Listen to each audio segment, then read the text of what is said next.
Hello दोस्तों, ये कहानी शुरू होने से पहले अगर आपने हमारे चैनल को सब्सक्राइब नहीं किया है तो जल्दी से सब्सक्राइब करके बेल आइकॉन दबा दीजिए, क्योंकि हम आते हैं हर बार एक नई सुपर मज़ेदार कहानी के साथ। देर रात का समय था। माया नींद में खर्राटे मार रही थी। ओहो, मैडम को कैसे जोर के खर्राटे आ रहे। अब नहीं याद आ रही हंटर की मार। जिंदगी नरक करने पर उतर आई है। हे भगवान, अगर तू है तो ऐसी चांडाल ननद को किसी को मत देना। क्या करूं क्या करूं। तभी वो नीतू को फोन लगा देती है और बाथरूम में जाकर उससे बात करने लगती है। ओ हेलो, कौन है बे? रात को 2 बजे फोन कर रहा है। घर में बीवी बच्चे नहीं है क्या? उनको तंग कर, मुझे मत कर। तेरी अम्मा बोल रही हूँ। चौधराइन उठ हराम खोर, मेरी नींद उड़ी पड़ी है और तू आराम से सो रही है। हाँ बोल। क्या यार, शादी तूने कर रखी है और ससुराल का सारा फील मुझे बराबर लेना पड़ता है। क्या हुआ बता, निकाल दिया क्या ननद को घर से बाहर? नहीं, घर से बाहर नहीं, बल्कि उसने मुझे अपने बेडरूम में घुसा लिया यार।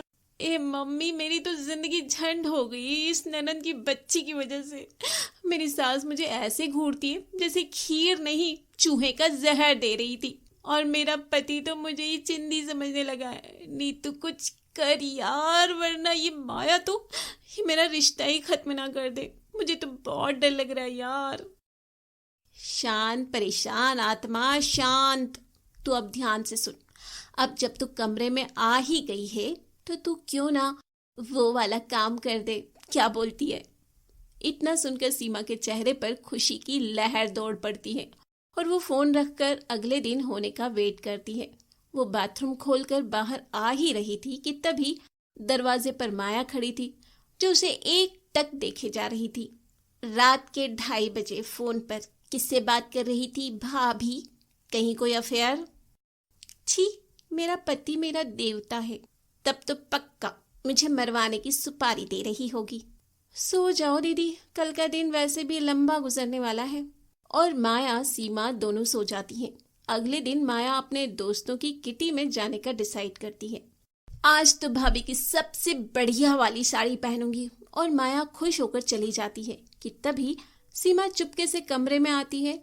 उसके हाथ में कपड़ों का एक गट्ठर था। वो गट्ठर जमीन पर रखती है और माया की पेटी खोलकर अपनी सारी नई बढ़िया साड़ी उससे निकाल लेती है और गट्ठर खोलती है, जिसमें सब सीमा के घिसे पिटे सलवार कमीज साड़ियां थी। उनकी जगह वो रख देती है। अब देखती हूँ क्या क्या पहनती है मेरी प्यारी ननंद। माया खुश होकर कमरे में आती है और सीमा को बिस्तर पर बैठा देखती है। ये यहाँ क्या कर रही है? अब ये जब यहाँ बैठी रहेगी तो मैं पेटी से साड़ियाँ कैसे निकालूं?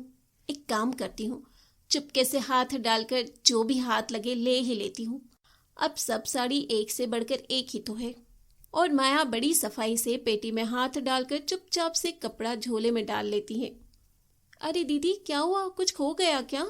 खोए मेरे दुश्मन का सामान। मैं तो पुराने कपड़े दान करने जा रही हूँ। काश उसी से जीवन में कुछ शांति आए। और नौटंकी माया किटी के लिए निकल जाती है। वहाँ उसकी हाई सोसाइटी दोस्त बैठी थी। हे माया, ये क्या पहना तूने? इतनी डाउन क्लास साड़ी, क्या हुआ है तुझे?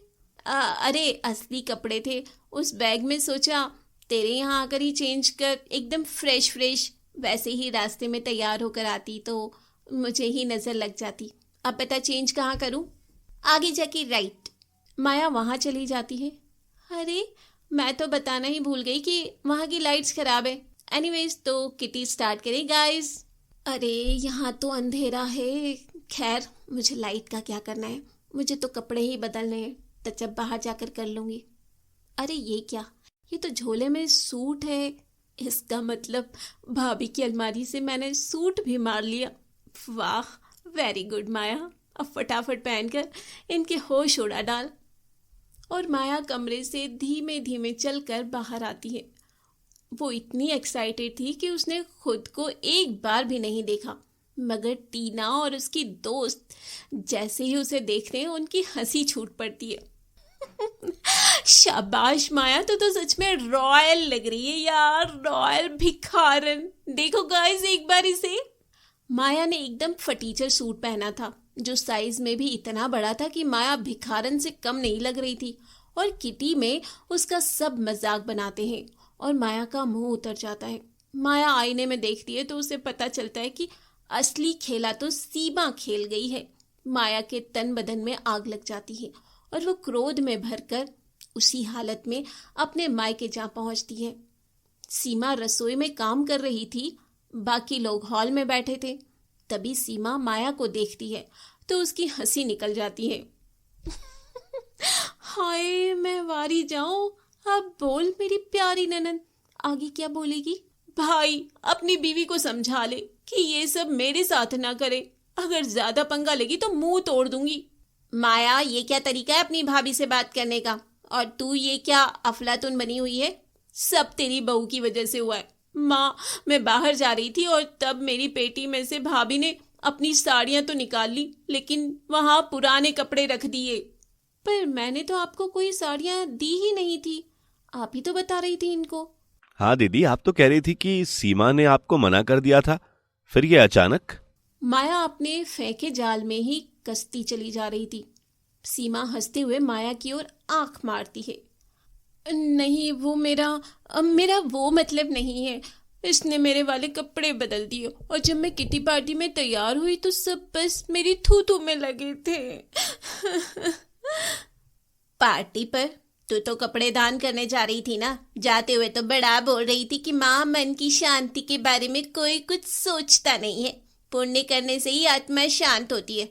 तो ये तेरा किट्टी फिट्टी का पुण्य था क्या?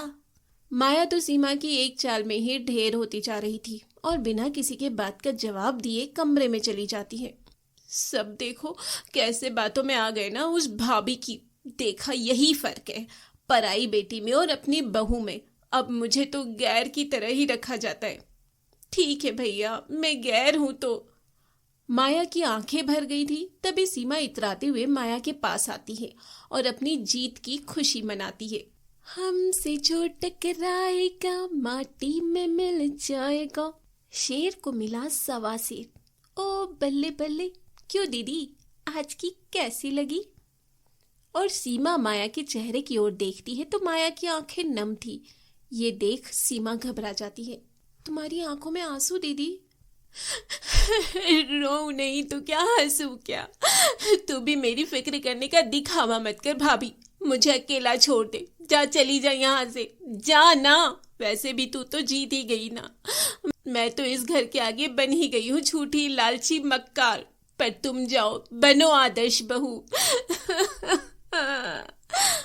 और माया को बहुत रोता देख सीमा को एहसास होता है कि ये सब जो कुछ भी चल रहा था असल में वो सब कितना गलत था। सीमा उठकर बाहर आ जाती है और सोचने लगती है और नीतू को फोन लगाती है। और मेरी शेरनी, बता आग लगी या नहीं? यार नीतू, आग भी लग गई और बस्ती भी जलने लगी है, मगर बस्ती के साथ साथ मेरा और मेरी ननद का रिश्ता भी जल रहा है। यार मैं ये सब नहीं चाहती हूँ।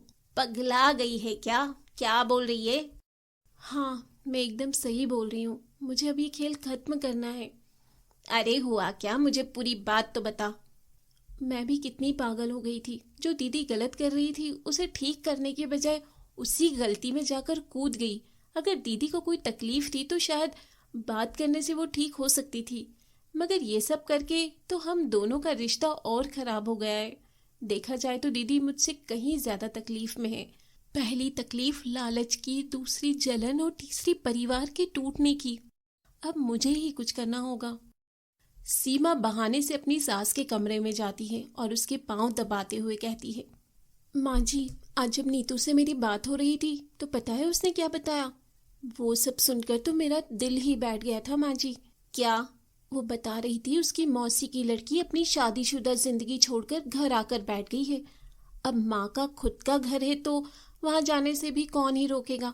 लेकिन जब बारी आई वापस ससुराल जाने की तो ससुराल वालों ने उसको अपनाने से मना कर दिया कि हमको तो ऐसी भागने वाली बहू नहीं चाहिए।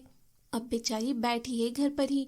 ऊपर से लोग बाग सेकंड हैंड लड़की भी करने लग गए हैं। हे राम, बेचारी। हाँ माँ जी, मुझे भी लगा कि अगर समय रहते लड़की के माँ बाप उसके ससुराल वालों से सुलह कर लेते तो शायद रिश्ता बच जाता। कभी कभी बात करने से ही रिश्ता बच जाता है, पर उनको कौन ही समझाता। चलो, राम भला करे उनका और हमारा भी।